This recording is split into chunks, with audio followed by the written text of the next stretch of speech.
자, 오늘 반갑습니다. 네, 오늘 말씀 열왕기상 11장입니다.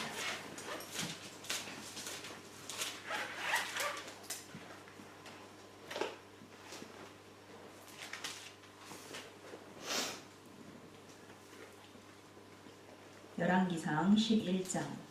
약간 긴 듯 하지만은 대수겠어요. 자, 열왕기상 11장 구약 531페이지입니다. 구약 531페이지. 열왕기상 11장 제가 한 절 여러분이 한 절 그렇게 교독하시고 마지막 절은 같이 합독하겠습니다. 솔로몬 왕이 바로의 딸 외에 이방의 많은 여인을 사랑하였으니 곧 모압과 암몬과 에돔과 시돈과 헷 여인이라.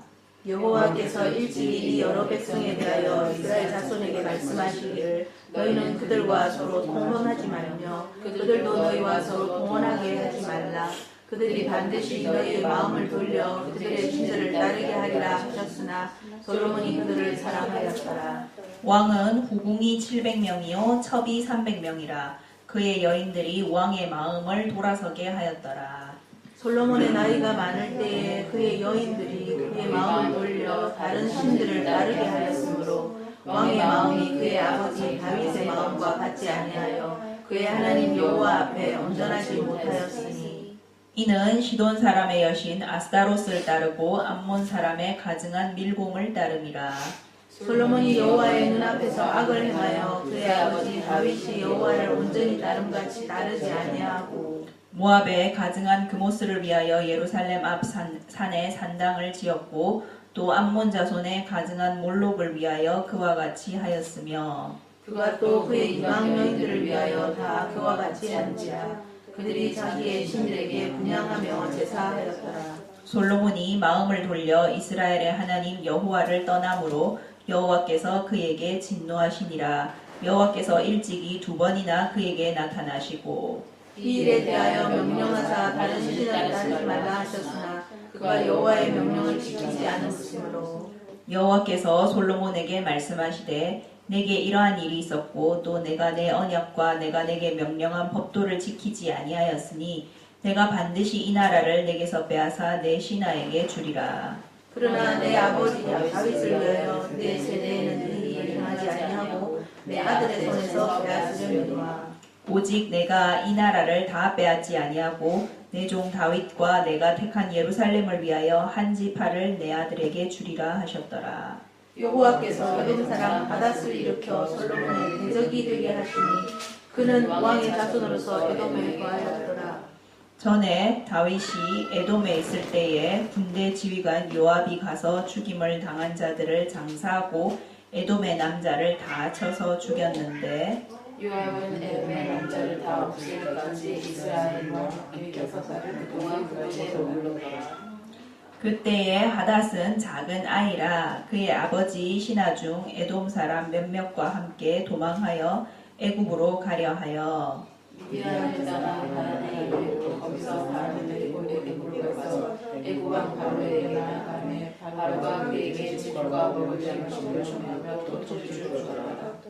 하닷이 바로의 눈앞에 크게 은총을 얻었으므로 바로가 자기의 처제 곧 왕비 다브네스의 아우를 그의 아내로 삼음해 다브네스의 아우가 그를 만나며 아들은 그가 낳았더니 다브네스가 그 아이를 바로의 오른쪽에서 저쪽되게 하며 그 누가 바로의 앞에서 바로의 아들 가운데 있었더라. 하닷이 애굽에 있어서 다윗이 그의 조상들과 함께 잔 것과 군대 지휘관 요압이 죽은 것을 듣고 바로에게 아뢰되 나를 보내어 내 고국으로 가게 하옵소서. 바로가 그에게 이르되 내가 나와 함께 있어 무슨 부족함이 있기에 내 고국으로 가기를 원하며 대답하되 없나이다. 그러나 아무쪼록 나를 보내옵소서 하였더라. 하나님이 또 엘리아다의 아들 르손을 일으켜 솔로몬의 대적자가 되게 하시니 그는 그의 주인 소바왕 하다데셀에게서 도망한 자라. 다윗이 소바 사람을 죽일 때 손이 사람들을 자기에게 몰고 그 위에 소설되어 다메섹으로 가져다가 거기서 왕세합니다. 솔로몬의 일평생에 하닷이 끼친 환난 외에 르손이 수리아 왕이 되어 이스라엘을 대적하고 미워하였더라. 솔로몬의 신하 느바세 아들 여로보암이 또한 손을 들어 왕을 대적하였으니 그는 에브라임 족속인 스레다 사람이요 그의 어머니의 이름은 수르한 과부더라. 그가 손을 들어 왕을 대적하는 까닭은 이러하니라. 솔로몬이 밀로를 건축하고 그의 아버지 다윗의 성읍이 무너진 것을 수축하였는데 이 사람 여로보암은 큰 용사라. 솔로몬이 이 청년의 부지런함을 보고 세워 요셉 족속의 일을 감독하게 하였더니 그 즈음에 여로보암이 예루살렘에서 나갈 때에 실로 사람 선지자 아히야가 길에서 그를 만나니 아히야가 새 의복을 입었고 그 두 사람만 들에 있었더라. 아히야가 자기가 입은 새 옷을 잡아 12조각으로 찢고 여로보암에게 이르되 너는 10조각을 가지라. 이스라엘의 하나님 여호와의 말씀이 내가 이 나라를 솔로몬의 손에서 찢어 빼앗아 10지파를 내게 주고 오직 내 종 다윗을 위하여 이스라엘 모든 지파 중에서 택한 성읍 예루살렘을 위하여 한 지파를 솔로몬에게 주리니 이는 그들이 나를 버리고 시돈 사람의 여신 아스다롯과 모압의 신 그모스와 암몬 자손의 신 밀곰을 경배하며 그의 아버지 다윗이 행함 같지 아니하여 내 길로 행하지 아니하며 나 보기에 정직한 일과 내 법도와 내 율례를 행하지 아니함이니라. 그러나 내가 택한 내 종 다윗이 내 명령과 내 법도를 지켰으므로 내가 그를 위하여 솔로몬의 생전에는 온 나라를 그의 손에서 빼앗지 아니하고 주관하게 하려니와 내가 그의 아들의 손에서 나라를 빼앗아 그 10지파를 내게 줄 것이요 그의 아들에게는 내가 한 지파를 주어서 내가 거기에 내 이름을 두고자 하여 택한 성읍 예루살렘에서 내 종 다윗이 항상 내 앞에 등불을 가지고 있게 하리라.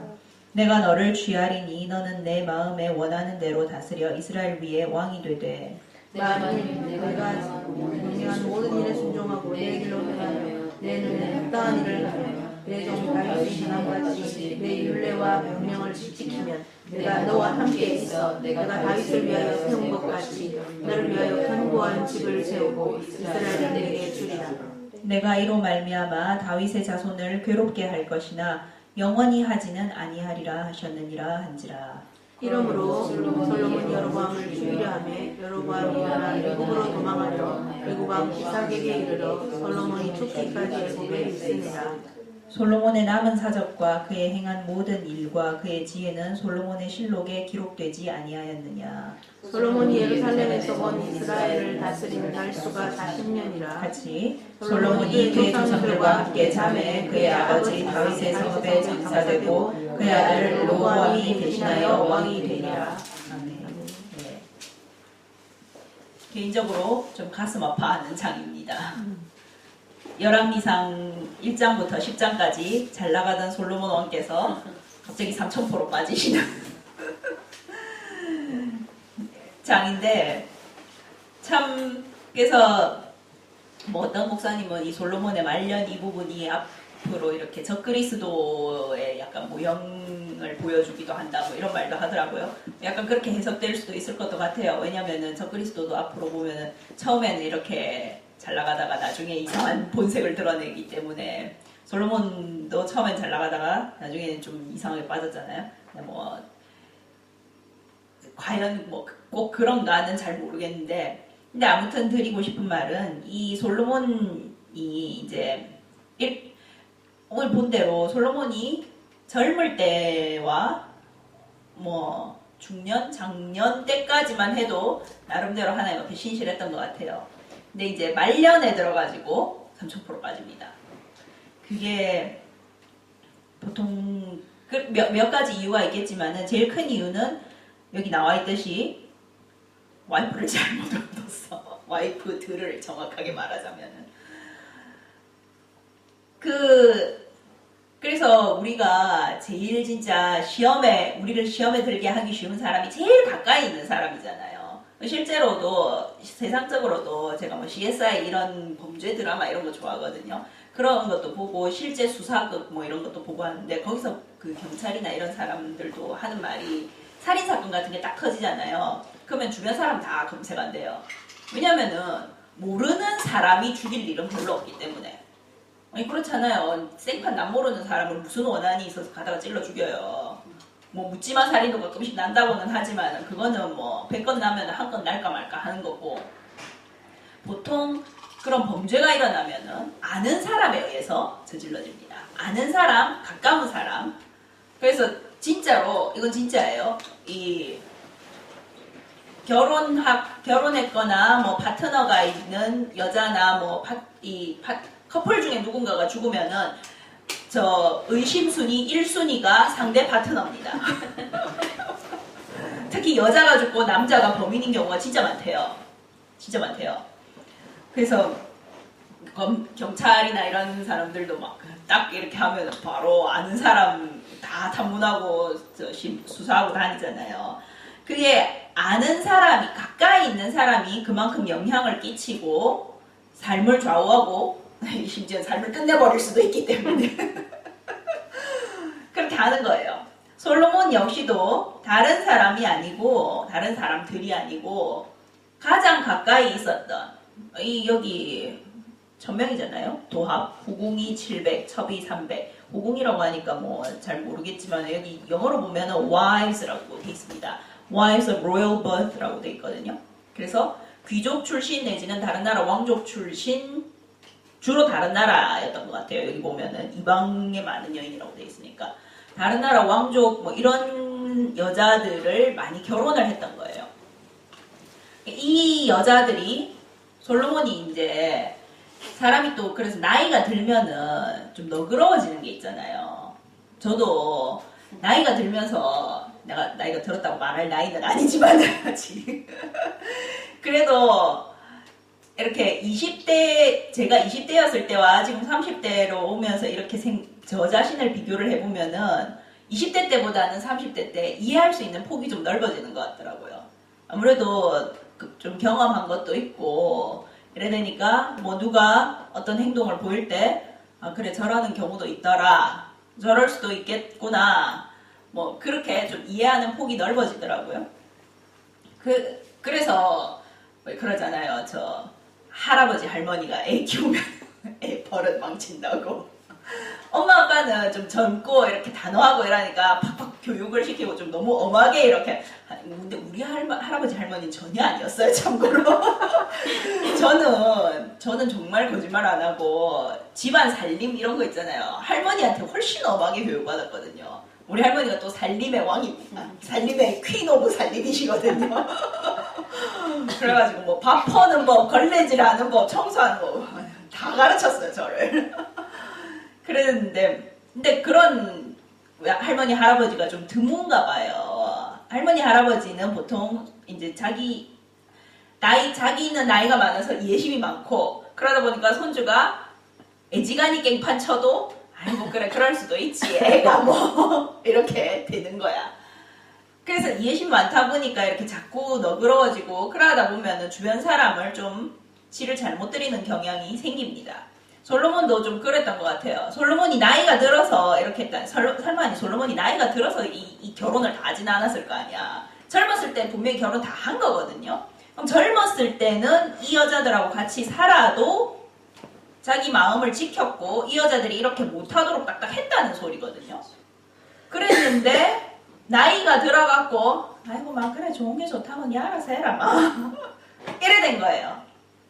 솔로몬이 그렇다고 하나님을 완전히 버렸느냐? 아예 하나님 안 믿었냐? 그건 아닙니다, 사실. 전도서가 솔로몬이 쓴 거라고 이렇게 추측을 하잖아요. 그래서 사실은 이제 이렇게 하다가 말년에는 그래도 조금은 돌아왔는 것 같다, 뭐 이런 말도 하고 하는데, 어쨌든 솔로몬이 완전 하나님을 아예 안 믿고 이런 게 아니고, 솔로몬뿐만 아니고 다른 이제 이후에 나온 모든 왕들도 다 그랬어요. 하나님을 완전히 버리고 우상만 섬긴 게 아니고, 하나님도 섬기는데 우상 섬기고 다른 나라 사람들이 하고 하는 것도 막 그래 해라 막 이렇게 용인한 겁니다.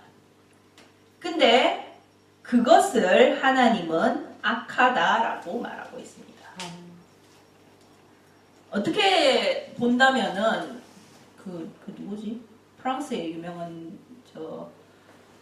철학자, 약간 무신론자 철학자인가 이런데 그 똘레랑스의 법칙 말한 사람이 있거든요. 톨레랑스라고 하니까 이상 잘 못 알아듣겠죠. tolerance입니다. 영어로 하면은. 영어로 말하자면 tolerance의 법칙, tolerance를 많이 말하는 사람이 있어요. tolerance가 뭐냐면은 관용입니다. 그래서 나와 다른 자도 관용하고 수용할 수 있어야 된다. 그래서 이 사람이 기독교에 굉장히 비판적이었어요. 기독교는 정말 말하자면 사라져야 할 악이다 뭐 이런 식으로 말해요. 왜냐면은 기독교는 이렇게 tolerant 하지 않잖아요. 성경은 진리가 아닌 것에 tolerant 관대하지 않거든요. 성경과 하나님은. 하나님이 관대하지 않느냐? 관대하십니다. 관대하시지만은 기준이 없지는 않습니다. 기준이 있고 기준에 맞춰서 관대하고 그 관대한 것도 어느 정도 한계가 있고 하는 거지 그냥 끝없이 관대하고 끝없이 다 받아주고 아무거나 다 괜찮고 이런 분은 절대 아니에요. 아멘. 그래서 이 사람이 되게 막 기독교 비판하고 이래가지고 이 사람 죽었을 때 모차르트는 또 되게 되게 웃긴 일하더라고요. 별 관계는 없지만 모차르트는 되게 신실한 또 기독교인이었대요. 그래가지고 이 사람이 죽었을 때 모차르트가 자기 아버지한테 드디어 인류의 적이 죽었다고 막 그렇게 편지를 써보냈다고 하던데. 근데 어쨌든 여기 열왕기상 여기에 솔로몬도 그렇고 성경 전체들을 보면은 하나님이 말씀하시는 게 관대한 것도 선한 것도 착한 것도 하나님 안에서 하나님 기준 안에서 가이드라인 안에서 이렇게 해야지 그걸 넘어가서 관대하면 그 관대함은 악한 게 됩니다. 도리어 독이 되고 도리어 나를 해치고 나를 죽이는 게 되거든요.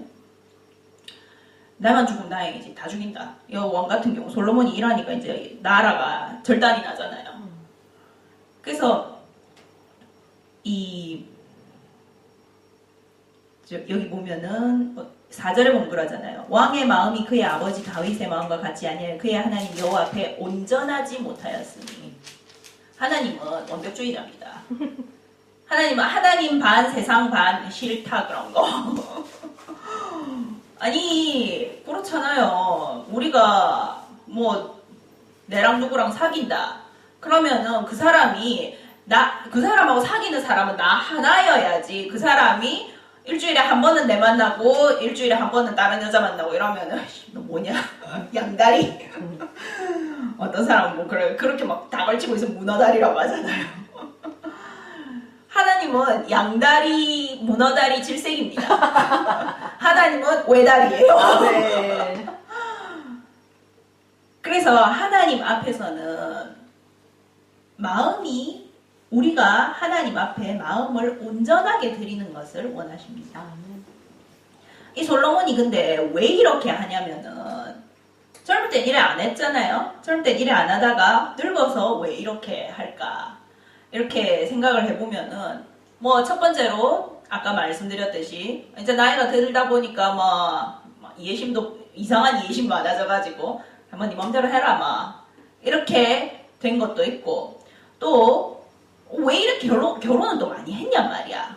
여기 2절에 보면 그래 나왔잖아요. 일찍이 하나님이 결혼하지 말라라고 말한 백성들 족속들을 하고 결혼을 많이 했어요. 이 일찍이라고 하면 언제냐면은 모세 때입니다. 매우 일찍이에요. 몇백 년도 더 전에 모세를 통해서 하나님이 십계명 주고 율법 주고 하면서 그때 사실 가나안 이 족속 다 멸해라 했는데 그때 멸하지도 못해가지고 이때까지 온 거인데 그걸 멸하는 정도도 아니고 이제는 아예 결혼을 하고 앉아 있으니까 하나님 결혼하지 말고 그때 모세오경에 보면 그래 돼 있거든요. 절대 결혼도 하지 말고 문화도 배우지 말고 뭔가 궁금해하지도 말고 아무것도 하지 마라. 아무 얽히지 마라. 오직 할 일은 하나. 너 그 삶에서 쫓아내는 것뿐이다. 그렇게 했거든요. 근데 솔로몬이 결혼을 하기는 왜 하냐고. 왕비부터 전부 다 이방 여자였더라고. 솔로몬 도대체 무슨 이스라엘 여자와 결혼을 하긴 했었나? 그랬는데 왜 이렇게 다 많이 결혼을 했냐면은 이게 정력 결혼이라는 이 설이 강합니다. 사실 제가 저번 많이 말씀드리지만 이스라엘은 폭도 같은 위치잖아요. 그러면은 중개무역이나 이렇게 어쨌든 나라들 사이에서 먹고 살아야 되는 운명이에요. 그러면은 다른 말로 하자면은 다른 나라와의 관계가 좋아야 돼. 그죠? 다른 나라와 관계를 좋게 하려면은 제일 간단한 방법이 간단한 방법 중에 하나가 결혼입니다. 왕으로서 취할 수 있는. 그러면은 저쪽도 어쨌든 사돈이 되는 거니까. 근데 제 개인적으로 별로 좋은 동맹 관계 같지는 않아요. 왜냐면은 이렇게 막 그렇게 맺은 그 사돈이 솔로몬이 이렇게 많이 결혼했지만 어쨌든 제일 첫 사돈 제일 큰 왕비 외가는 이집트잖아요. 그럼 이집트가 다른 말로 하자면 이집트가 누구보다도 이스라엘의 강한 아군이 되어줘야 되잖아요. 근데 여기 나중에 쭉 보세요. 여로보암도 그렇지, 어디냐, 하닷도 그렇지, 솔로몬 대적들을 이집트가 다 보호해주고 있습니다. 그래서 이 솔로몬이 이렇게 많이 결혼을 한 이유가 한마디로 말하면 인간적인 수를 쓴 겁니다. 저 관계를 좋게 하고 이렇게 하기 위해서 인간적으로 머리를 굴려서 수를 쓴 거였거든요. 근데 그게 솔로몬 신앙이 강할 때는 이겨나갈 수 있었는데 신앙이 약해지고 사람이 몸이 약해지면 신앙도 좀 떨어집니다. 떨어지기 쉬워요. 이제 솔로몬이 몸도 늙고 이러니까 솔로몬 자기도 아마 그런 생각도 좀 했을 거예요. 자기가 이제 젊을 때 같으면은 막말로 전쟁이라도 칠 수 있는 힘이라도 있는데 이제 자기가 나이가 들고 이러면서 좀 자기 스스로의 그 건강도 걱정이 되고 자기 건강이 걱정이 된다는 건 이제 나라가 조금 불안한 상황이라는 말이 되잖아요. 나라가 왕위 제도는 항상 나라가 흔들릴 때가 언제냐면은 한 왕에서 다음 왕으로 건너갈 때 그때가 굉장히 불안합니다. 그래서 우리나라도 보면 뭐 왕자의 난 이런 것도 일어나고 이러잖아요. 그때가 굉장히 불안하기 때문에 왕이 나이가 들면은 이제 말인즉슨 왕 개인의 문제가 아니고 나라 전체가 약간 불안 이런 기조로 가고 있다는 소리예요. 그러니까 솔로몬도 이제 그런 생각을 했을 수도 있을 것 같아요. 이제 내가 나이도 들어가고 이제 나라가 좀 잘못하면은 위험할 수도 있으니까 최대한 이렇게 다른 나라들과 관계를 특히 더 좋게 해놔야겠다. 그런 생각을 했을 수 있을 것 같습니다. 그러다 보니까 이때까지는 안 된다 했던 그 뭐 신성기자하고 이런 거를 그래 뭐 조금 하든가 뭐 이렇게 조금씩 허락하기 시작했을 수도 있을 것 같아요. 그러면은 그 이제 여자들이 우리 힘도 섬기게 해주네 이러면서 막 자기 친정한테 막 좋게 말할 거고 뭐 그러면 이제 관계가 좀 좋아질 가능성이 보이잖아요. 인간적으로 보면은 솔로몬이 약간 그런 머리를 돌렸을 수도 있을 것 같습니다. 근데 그게 하나님 앞에서는 악이었다고 하나님은 말씀하고 계십니다. 그리고 진짜 여기 또 나중에 이제 뒤에 보면 여로보암이라고 또 나오잖아요. 이 여로보암이 앞으로 이제 하나님이 열왕기 상하 내내 깨씹는 인물이 됩니다. 하나님이 열왕기상 11장에서 지금 솔로몬한테 말하자면 뒤통수를 맞은 셈이잖아요. 하나님 뒤통수를 많이 맞으십니다. 근데 솔로몬한테 뒤통수 맞은 거는 여로보암한테 맞은 거에 비하면 약과예요. 여로보암이 하나님이 솔로몬이 이렇게 해가지고 하나님이 내가 이 상태로 계속 가지 말라고 분명히 경고했는데 계속 가지 안 되겠다. 그래서 하나님이 심판을 한 게 내가 네 대해서는 차마 안 하겠고 네 아버지를 봐서 네 아들 대해서 이스라엘은 원래 12부족으로 이루어져 있는 나라잖아요. 12지파로. 네 아들 대해서 나라가 갈라진다. 그래서 10지파가 반대쪽에 서고 지파 하나만 이쪽에 선다. 너희 쪽에 설 거, 네 아들 쪽에 설 거다. 그렇게 말을 합니다. 이 10지파의 왕으로 한마디로 말하면 큰 쪽이에요. 큰 쪽의 왕으로 새로 하나님이 뽑은 사람이 여로보암입니다. 근데 이 문제가 뭐였냐면은 이스라엘의 수도가 지금 솔로몬인데 예루살렘이잖아요. 지금도 예루살렘이 난리구신 땅인데 예루살렘은 나중에 가서 갈라져도 남쪽 솔로몬을 따르는 유다 지파의 땅에 있는 도시입니다. 그래서 북이스라엘과 남유다로 갈라졌을 때 근데 남유다에 예루살렘이 있었어요. 예루살렘이 있거든요. 그러니까 근데 하나님이 이스라엘 전체에게 준 명령은 너희가 뭐 북쪽 저 끄트머리에 살고 있는 단지파라도 상관없어. 예배 드릴 때는 6월절, 뭐 초막절, 이렇게 오순절 이렇게 3번 예배 드릴 때는 반드시 예루살렘에 와야 돼. 반드시 예루살렘에 와라. 이렇게 했거든요. 그게 그럼 지금도 우리는 그렇게 꼭 가가 지켜야 되느냐. 그래서 지금도 이스라엘 성지순례 많이 가고 하는데 꼭 그런 의미라기보다 예루살렘에 오라는 거는 하나님 앞에 나오라는 겁니다. 하나님 앞에 온 마음을 다해서 그때는 생각해보세요. 1년에 3번 여행 가기가 쉽습니까? 저희 몇 년에 한 번 여행 가는 것도 저희는 큰맘 먹고 가야 되는데 1년에 3번 여행을 장거리로 뛰려고 하면은 생업 거의 포기해야 됩니다. 거의 이건 알바 인생으로 살아야 돼요. 요즘으로 말하자면. 하나님 그렇게 살라고 하는 거예요. 그러니까 그게 굉장히 힘든 그 조건이었거든요. 근데 하나님이 그 조건을 겁니다. 왜냐면은 그 조건이 뜻하는 바가 뭐냐면은 너희 이 땅에서의 삶에 뭐 먹고 사는 거, 생업, 직업 가지고 뭐 잘 살고 이런 거에 너무 치중하지 말고 내 앞에 나아오는 데에 신경을 더 써라. 아멘. 그게 하나님이 꼭 예루살렘으로 오라라고 하는 이유입니다. 그리고 예루살렘은 앞으로 내려올 하나님의 나라, 새 예루살렘을 이렇게 물질적으로 상징하는 도시이기 때문에 하나님이 예루살렘에 꼭 오라는 거거든요. 한마디로 천국을 사모하고 그 천국에다 마음을 놓고 천국 앞에 나아가는 하나님 앞에 나아가는 그 마음으로 계속 살아라는 거예요. 그래서 하나님 지금도 예루살렘을 포기를 안 하고 저렇게 시끄럽지만은 계속 이스라엘하고 팔레스타인하고 저 중동 온 나라들이 왈가왈부하는 동네가 된 거예요. 하나님이 그래도 예루살렘을 안 놓는 이유가 그것 때문입니다. 이스라엘이 1967년에 6.1 전쟁으로 예루살렘 되찾고 그때부터 계속 시끄럽지만은 계속 어쨌든 이스라엘이 예루살렘을 하고 있잖아요. 그게 하나님이 영적으로 우리에게 일어나는 것을 물질적으로 보여주는 겁니다. 아멘. 우린 영적인 이스라엘이잖아요. 영적인 이스라엘인 우리는 예루살렘, 즉 하나님의 나라를 늘 사모하고 그것이 우리 마음속에 늘 있어야 한다는 거예요.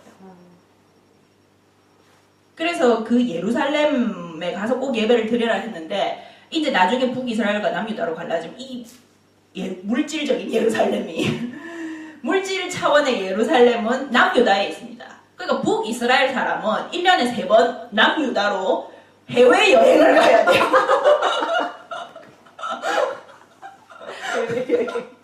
우리나라식으로 말하면 굉장히 와닿을 것 같네요. 우리나라식으로 말하면 1년에 3번 북한 평양에 가야 되는 겁니다. 굉장히 힘들잖아요. 아니, 다른 나라도 아니고 미국이 차라리 낫겠다. 북한이라니. 지금 미국 북한 여행 금지 명령 내렸던데. 그 적대관계에 어떻게 보면 있는 나라에 1년에 3번 가야 되니까 온 백성이 사실 원칙적으로는 온 백성이 다 가야 되는 건데 만약에 정못 가겠으면 하나님이 예외를 인정하기도 하거든요. 근데 어쨌든 믿음 좋고 물질 되는 사람은 다 가야 됩니다. 기본적으로. 그렇게 가다 보면은 피곤하다. 여기서 어디 적당히 그냥 살 수 없나 이런 생각 안 하겠어요. 1년에 3번 어차피 여 와야 되니까 그냥 내 것 그 저 위에 있는 거 땅 팔아삐고 여 그냥 학고방이라도 얻어서 살면 안 될까. 그게 나을 것 같다.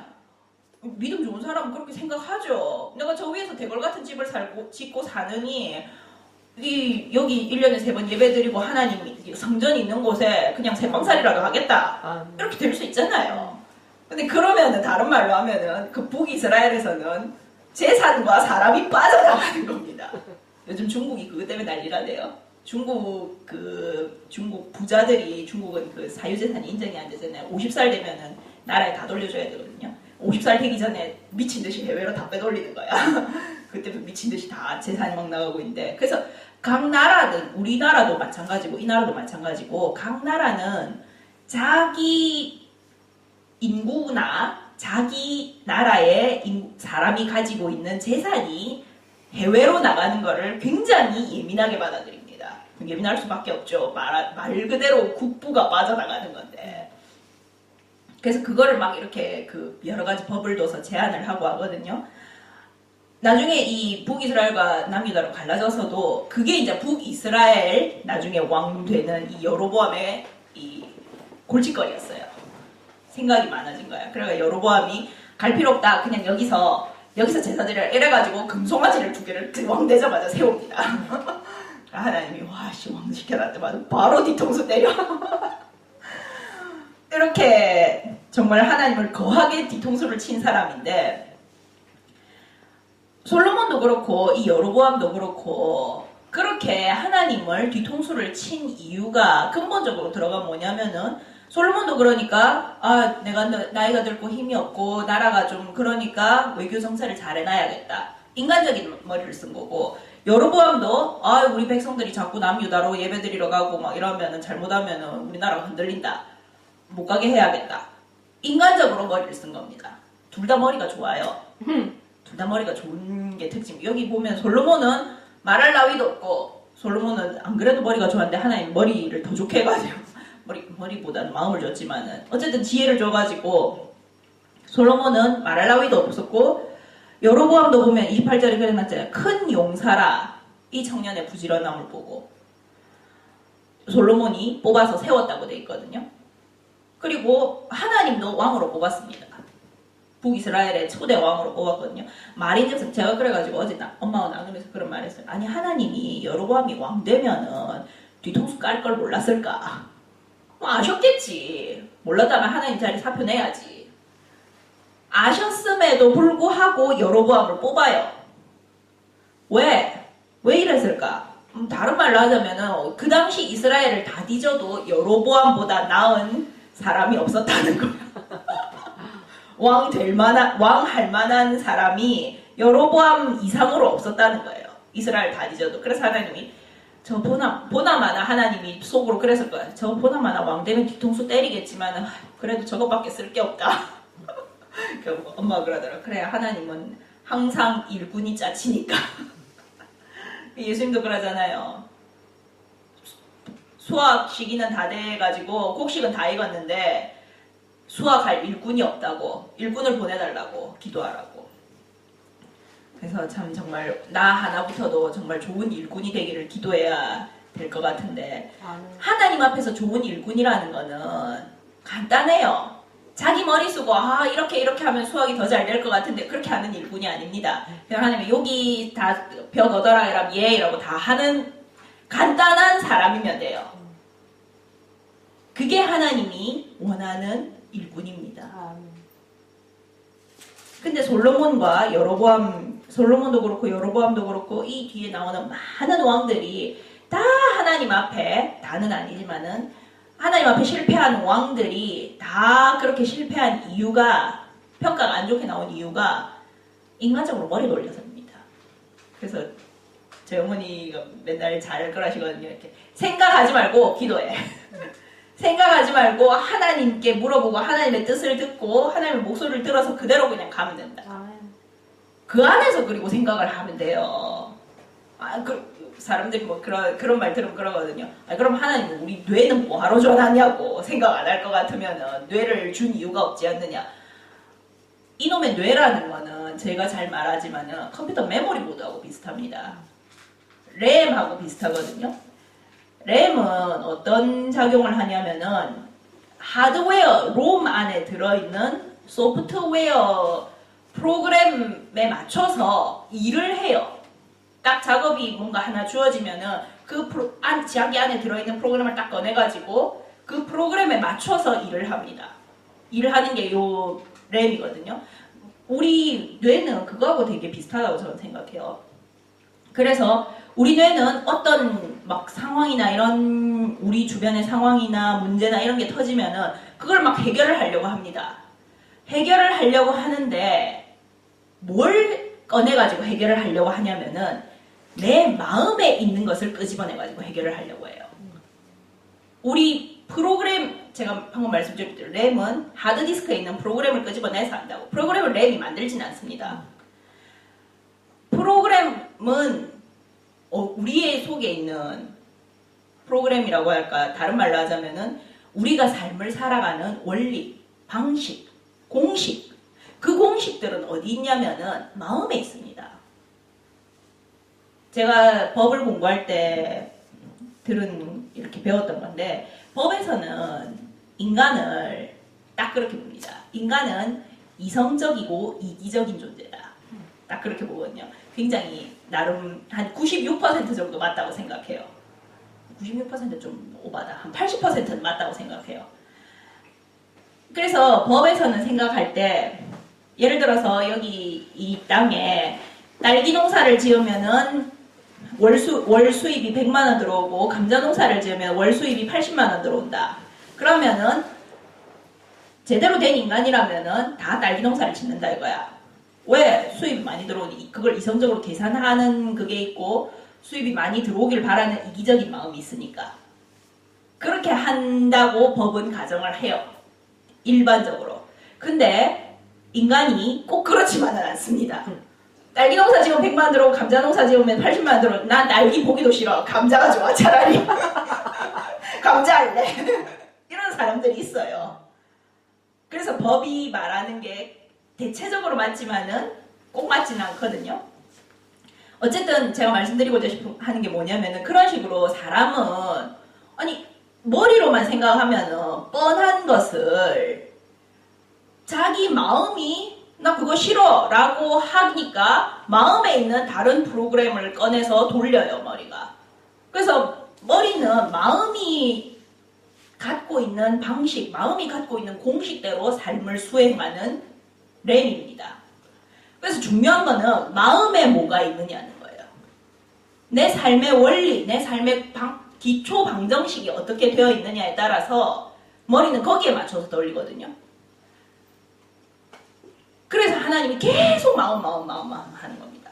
마음에 하나님의 말씀을 집어넣고 마음에 하나님의 가이드라인이 딱 서 있으면은 머리는 그걸 가지고 돌립니다. 그러니까 하나님이 머리를 돌리라는 거는 그렇게 머리를 돌리라는 거지, 그냥 일반적인 세상 지식, 지금 솔로몬 외교 정세를 이렇게 잘해야 되겠다, 뭐 여로보암처럼 뭐 이렇게 우리나라 백성이 못 가도록 해야겠다, 보통 사람들이 하는 방식처럼 세상적인 방식으로 그렇게 머리 돌리라고 하나님이 머리 좋게 만들어준 게 아닙니다.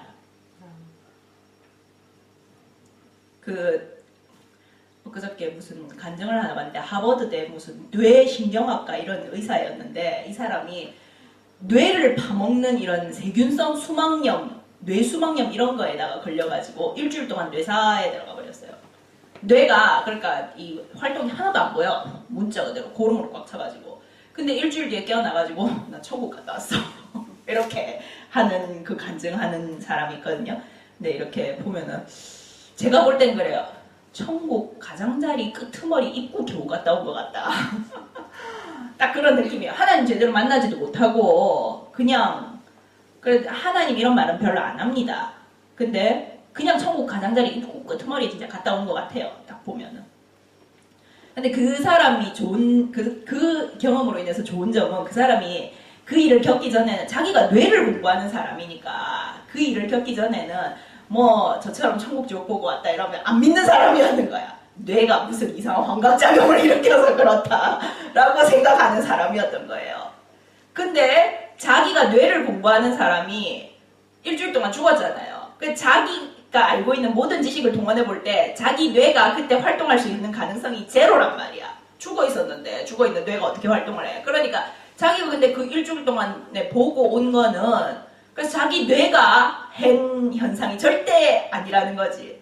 그래서 그 사람이 원래 교회를 다니다가 지금은 그 사람은 나름대로 신앙이 좋아졌더라고. 참 잘 되긴 잘 됐다. 저 사람 개인적으로는 그랬는데, 그렇게 정말 이 뇌는 그래서 돌리는 거에 불과합니다. 이 뇌가 뭘 가지고 있느냐. 그래서 그 사람이 예전에는 그런 이상한 뭐 신의 세계, 뭐 영적인 세계 그런 건 없어. 뇌가 다 환각작용해. 이렇게 하다가 자기가 딱 그걸 경험하고 마음에 자기가 그 하나님의 세계가 들어오니까 이제 뇌가 거기에 맞춰서 생각을 하는 거예요. 그런 게 있지, 그렇지. 딱 거기에 맞춰서 생각을 하는 거예요. 뇌는 그렇게 쓰는 겁니다. 우리 지능은 그렇게 쓰라고 하나님이 주신 거예요. 그렇게 안 쓰고 그 사람 이전 그 코마 상태 들어가기 이전처럼 뭐든지 다 이렇게 브레인으로 지능으로 세상 사람 하는 방식으로 열심히 배워서 그렇게 다 할 수 있어 라고 생각하면 하나님이 저걸 뇌사에 한번 만들어야 되나 하십니다. 그래서 참 좀 말이 길어졌지만은 말씀드리고 싶은 건 그거예요. 하나님 앞에서 하나님이 이렇게 말씀하실 때 하나님의 말씀으로 마음을 채우십시오. 제가 얼마 전에 그런 생각을 했거든요. 저는 개인적으로 제 자신을 볼 때 그런 것 같아요. 삶의 원리에 좀 집중하는 스타일이지 삶의 테크닉에 크게 이렇게 많이 집중하는 스타일은 아닌 것 같아요. 근데 세상 사람들은 삶의 테크닉에 굉장히 많이 신경을 씁니다. 이런 사람을 만나면 말을 이렇게 해야 되고 옷을 이렇게 입어야 되고 예절은 이렇게 해야 되고 사람 관계는 이렇게 해야 되고 사업은 저렇게 해야 되고 연애는 이렇게 해야 되고 이런 테크닉에 신경을 많이 써요. 근데 하나님이 말씀하시는 거는 그 테크닉은 차차차차 가면서 배우면 된다. 오히려 원리를 제대로 알아라. 삶의 원리가 무엇이냐? 하나님 말씀을 듣고 하나님의 말씀을 듣는 대로 사는 것이 원리입니다. 왜? 우리는 그렇게 지어졌으니까요. 처음부터 만들어질 때부터 하나님이 하나님의 영을 불어넣어 숨을 불어넣어서 만들었고 하나님과 함께 살도록 만들어졌기 때문에 그게 우리 인간이라는 존재가 살아가는 기초방정식입니다. 그 기초방정식을 모르는 상태에서 온갖 함수 다 끄집어내봐야 모릅니다. 머리만 더 복잡해져요. 그렇지만은 하나님의 말씀이 내 마음에 차 있고 내 마음이 하나님 앞에서 온전하면 그러면은 머리를 써도 하나님의 지혜로 씁니다. 솔로몬이 10장까지는 그렇게 잘했어요. 그러다가 11장에서는 이 인간의 지혜가 하나님의 말씀의 지혜보다 높아져 버린 거예요. 그래서 인간적인 지혜를 따르기 시작한 겁니다. 그래서 going down 하기 시작하는 거예요. 여로보암도 마찬가지고. 근데 그렇게 인간적인 머리를 써서 오히려 진짜 더 안 좋아지잖아요. 인간적인 머리 써가지고 당장 이제 자기 아들들 가면은 자기 사돈 처가였던 이 애굽이 쳐들어옵니다. 쳐들어와가지고 뭐 금방패 다 뺏어가고 막 이러거든요. 외교 별로 좋은 것 같지 않은데. 인간적인 머리 쓰고 인간적인 수를 써서는 효과 오래 안 갑니다. 하나님의 말씀을 오히려 듣는 게 지금 당장은 손해보고 지금 당장은 일 안 되는 것 같아도 그게 진짜로 오래 갑니다. 그게 진짜로 영원히 갑니다.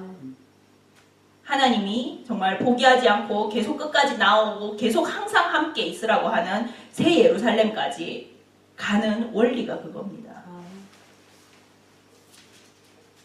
그래서 참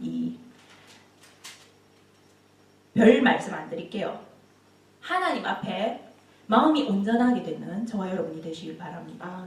머리 돌리지 말고 인간적으로 머리 돌리고 계산하고 그러지 말고 하나님 믿으라 하면 믿고 하나님 멈추라 하면 멈추고 가라 하면 가고 하나님의 말씀을 듣는데 오히려 더 지중하고 내 머리가 내 지능이 하나님이 내게 주신 그렇다고 하나님 내게 주신 달란트가 없는 게 아니잖아요. 그것이 그렇지만 하나님의 말씀 가이드라인 안에서 잘 사용되고 그 안에서 꽃 필 수 있도록 내 마음은 항상 새 예루살렘성에 가 있는 그런 원리를 가지고서 살아가는 저와 여러분이 되시기를 예수님의 이름으로 축원합니다.